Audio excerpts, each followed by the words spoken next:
Aleluia, aleluia. Olá, meus irmãos, mais uma vez aqui junto com vocês, né? Falando do amor de Deus, falando daqueles que veio ao mundo para nos resgatar e nos tirar das profundezas das trevas. Aquele que nos resgata do pecado, da maldição para a vida. Então hoje eu vou falar algo, né, em cima dessa palavra que eu tenho de 2 Reis, capítulo 5, e também Atos 5, e também Salmos 5. Olha, 3:5, hein? Então hoje nós vamos falar daquele que tirou Deus do coração e jogou na lata do lixo. Pegou o diabo da lata do lixo e colocou no coração. Essa passagem vai falar muito ao teu coração. Presta atenção, porque às vezes a tua vida não está indo para melhor, porque às vezes a gente está enquadrado nessa situação, né? A Bíblia diz que Deus, ele manifesta a justiça. O diabo também manifesta a justiça dele também. Então são duas justiças. A justiça da verdade, que é Deus, e a justiça da mentira, que é o diabo. Né? Às vezes a gente está enquadrado no meio, a gente às vezes não está indo bem porque algo está errado. Então vamos ver sobre a palavra, o que Deus fala ao teu coração e ao meu coração. Que ele fala ao nosso coração. Amém? Vê no livro de 2 Reis, capítulo 5. Olha o que está escrito aqui, depois eu vou fazer uma explanação para vocês. 2 Reis, capítulo 5, versículo 20 a 27. Eu vou ler ele todo, tá? Que é para vocês entenderem. Aqui nós falamos de uma pessoa chamada Geazi, né? Geazi é atacado da lepra. Depois eu explico para vocês, eu vou ler a passagem, ó. No versículo 20 diz assim, ó. Então, Geazi, moço de Eliseu, homem de Deus, olha aí, presta atenção, hein? Disse, eis que meu senhor impediu a este Ciro Naamã que da sua mão se desse alguma coisa do que trazia.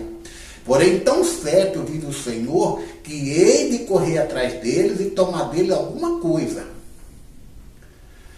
E foi Geazi em alcance de Naamã, e Naamã, vendo que corria atrás dele, saltou do carro a encontrá-lo, e disse-lhe, vai tudo bem? Olha o que ele diz aqui, hein? Presta atenção. Ele disse, tudo vai bem.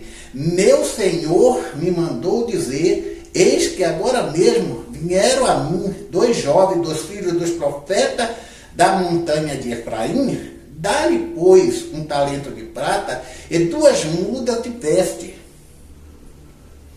E disse Naamã, ser servido, toma 2 talentos, e insistiu com Geazi para que ele levasse mais, né? Insistiu com ele.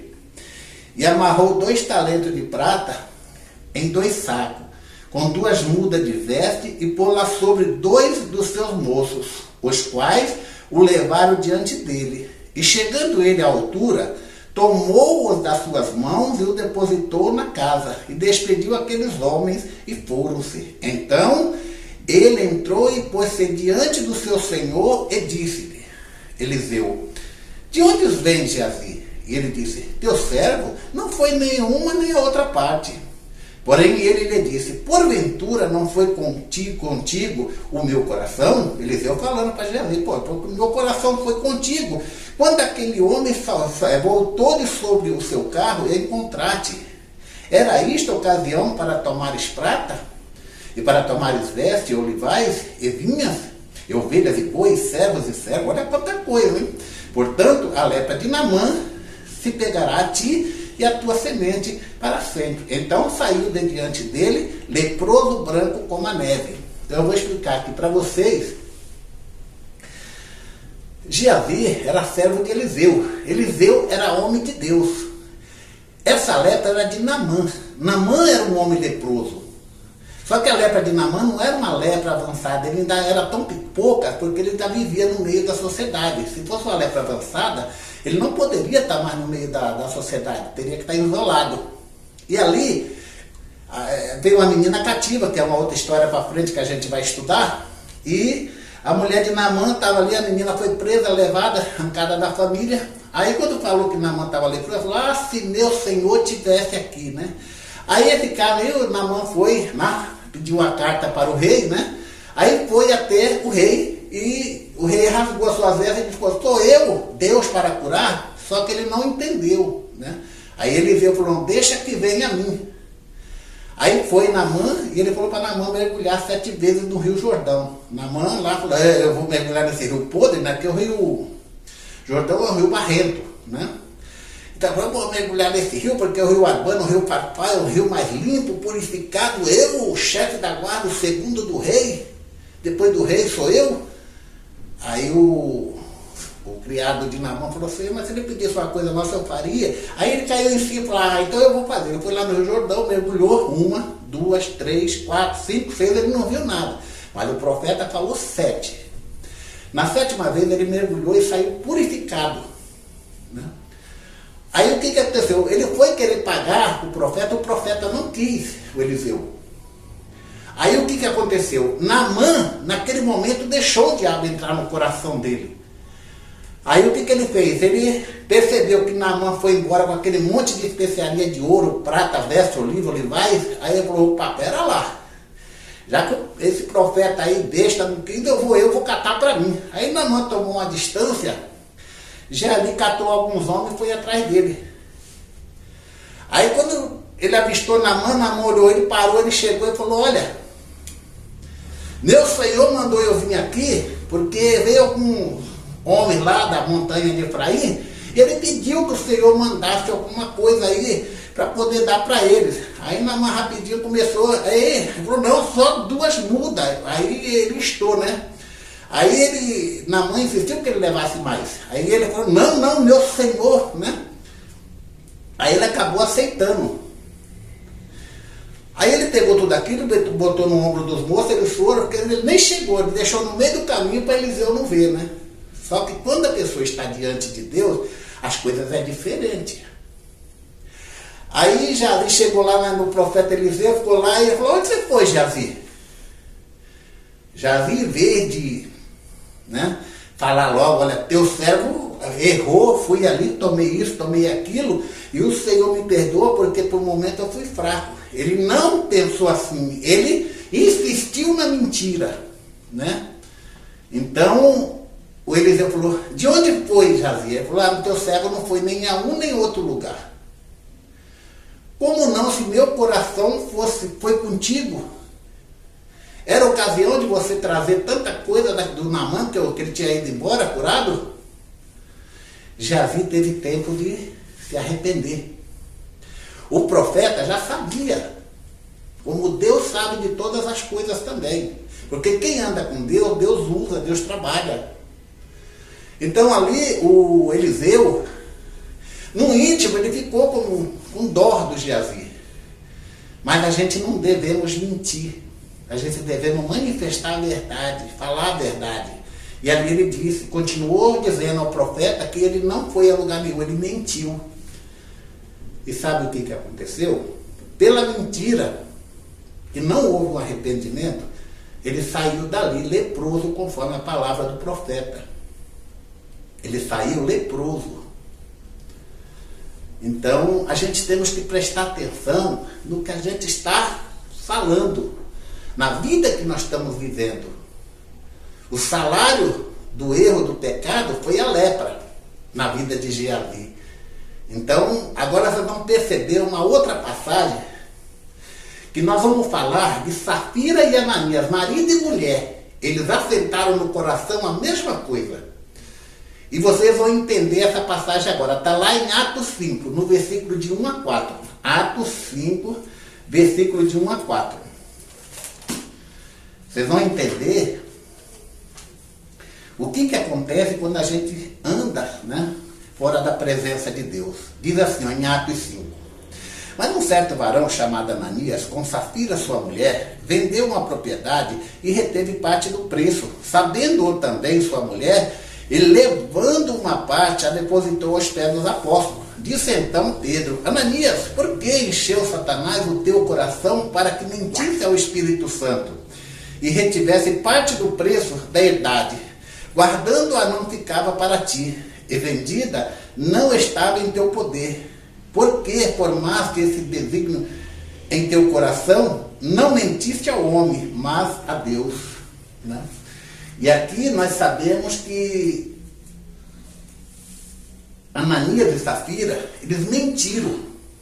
E quando eles mentiram, Satanás entrou no coração deles. E quando Satanás entra no coração, ele transtorna tudo, ele põe tudo de ponta cabeça. Olha só, ele não era obrigado a vender a propriedade e dar. Mas eles ofereceram, falou assim, olha, eu vou vender e vou depositar para ajudar na obra aí, né, da casa de Deus. E foram lá e venderam. Só que eles venderam, por exemplo, por 1 milhão, foram lá e falaram que venderam por 500 mil. Né? Mentiram para os homens de Deus. Aí diz aqui, ó. E Ananias, ouvindo essas palavras, caiu e expirou, morreu. E um grande temor veio sobre todos que ouviram, e levantando o seu jovem, cobriram o morto e o transportaram. Então, pela mentira que ele deu, pela mentira, ele morreu. Ele mentiu e morreu, espiritualmente e fisicamente. A mulher dele veio no mesmo embalo também para mentir, só que ela não sabia que Ananias já tinha morrido. Ela foi lá e contou a mesma história. Aí o apóstolo falou, está vendo? Os mesmos homens que sepultaram o teu esposo, eles vão te sepultar também. Ela caiu dura também. Por quê? Porque mentiu. Quando a gente mente, a gente está mentindo para Deus, não está mentindo para o homem. Para o homem você encobre, mas de Deus você não encobre nada. Então, nós temos que manifestar a justiça de Deus. Aquele que fala a verdade manifesta a justiça de Deus. Doa o que doer, custa o que custar. Porque não vai custar a morte se você falar a verdade. Às vezes a mentira vai te custar alguma coisa, mas a verdade, a pessoa se gostava 10% vai passar a gostar 100%, porque você foi de confiança. Por isso nós temos que ser homens e mulheres de confiança de Deus. Deus tem que, cada dia que passa, nos abençoar e nos transformar cada dia mais, né? Nos lapidando, nos colocando de pé, né? Para que a gente possa estar fazendo a sua vontade, mas em espírito e em verdade, né? Conhecereis a verdade e a verdade vos libertará. Conhecereis a verdade, ele é a verdade, o diabo é mentira. Então, se o diabo é mentira, ele é palha. Qualquer fogo ele queima. Mas o poder de Deus consome todo o mal. E nós temos que crer no Senhor. Lá no Salmo 5, nós vamos ver algo muito interessante também. O que acontece com quem mente? Com quem mente. Olha o que acontece com quem mente. Primeiro, Giazi saiu leproso porque mentiu. Segundo, Ananias e Safira morreram porque mentiram para Deus. Porque você não está mentindo ao homem. O homem, quando está ali, está sendo usado por Deus. Ele é Deus ali. Então, morreram também. Olha o que acontece com quem mente.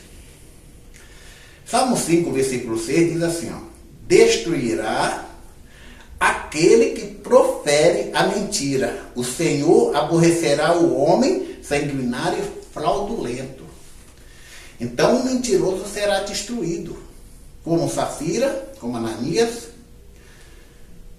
como Giazi, né? Ficou destruído pela lepra, morreu na verdade, porque a lepra mata, né? E afasta de todas as bênçãos. Então não se afaste de Deus com mentira, com engano, com falcatrua, pensamento faccioso, né? Faça as coisas na direção de Deus, faça as coisas nas claridades, para que amanhã o homem não possa te cobrar. Porque tudo o homem lança, mas Deus não lança nada em rosto. Amém, meus irmãos? Não se esqueçam, os mentirosos serão destruídos. Amém? Entremos em oração. Senhor Deus e Pai amado, Pai querido, meu Deus, eu te peço que neste momento, Pai, o Senhor visite a mente deste homem, a mente desta mulher, o coração deste homem, o coração desta mulher. Meu Pai, remove, Pai, toda a escuridão. Meu Pai, faça amanhecer o dia, Pai, porque o choro dura uma noite, mas a alegria vem ao amanhecer. Faça amanhecer na vida deste homem, na vida desta mulher, meu Deus. Pai, eu repreendo todo espírito de mentira, todo espírito do engano, todo espírito maldito da falsidade. Meu Deus, trabalha no coração dele, trabalha no coração dela, Pai, porque o Senhor é Deus e muda a história deles, em o nome do Pai, do Filho e do Espírito Santo de Deus. E quem crê, diga amém.